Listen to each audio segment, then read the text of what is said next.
Who can tell me what DC stands for? District of Columbia. So our country is ruled by the District of Columbia. Well, who's Columbia? Well, we walk over there to the Capitol building, and there's Columbia perched on top. Well, we walked into the Capitol building, and there's the original sculpture that the one on the roof was made from, right there. And we go into this is in the visitor center. We go into the movie theater place there when they give you a little movie on the history of the making of the Capitol building. And it starts off by calling it the Temple of Liberty. And I turned to my wife, temple? Temples are for gods. Right? What God? Well, we just passed her in the hallway. Who is she? Who is Columbia? She is known as the Queen of Heaven. All throughout the scriptures, all throughout ancient history, throughout many cultures, she has many names. Semiramis being one of them. Ishtar, from which we get Easter. Isis, Columbia, Liberty, Diana, Venus. These are just a few of her names. Just like Nimrod, she's the wife of Nimrod, Semiramis. Cush had a daughter named Semiramis, whom he later married, his own daughter, and produced Nimrod.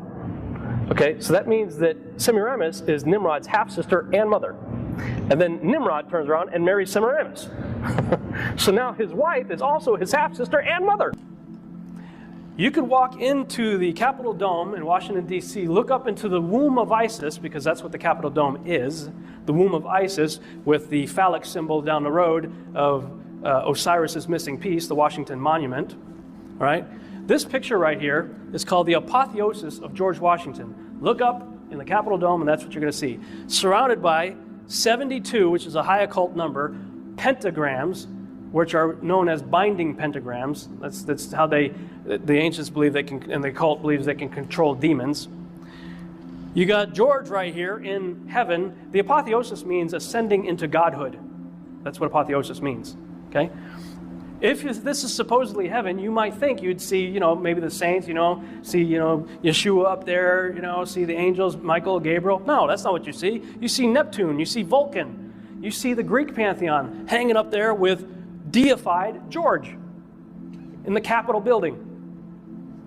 And not to be outdone, when Abraham Lincoln died, they started putting out postcards and whatnot showing the apotheosis of Abraham Lincoln. I bet you've probably never seen this before.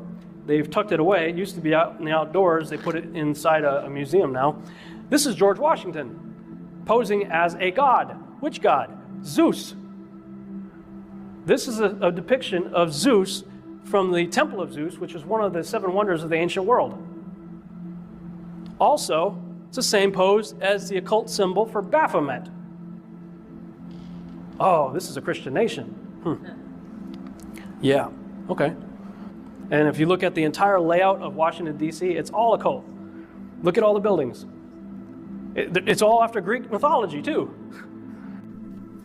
But most notably, if you think about our founding of our nation, it's all about 13, isn't it? 13 colonies, 13 stripes, 13 stars, 13 this, 13 that, the Great Seal of the United States, 13 steps on the Great Pyramids, on the Great Seal of our...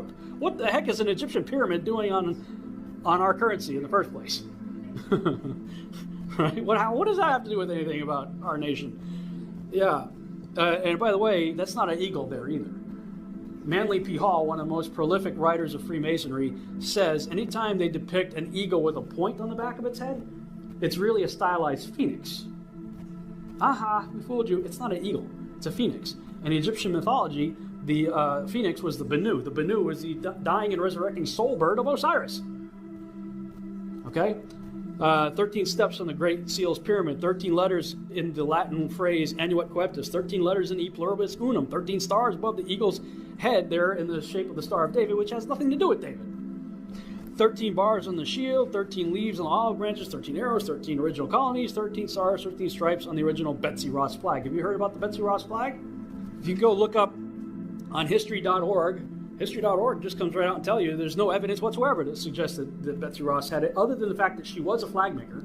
She did make flags. There's no evidence whatsoever that she's the originator of this design, even though that's one of the myths that we've all been taught growing up in school.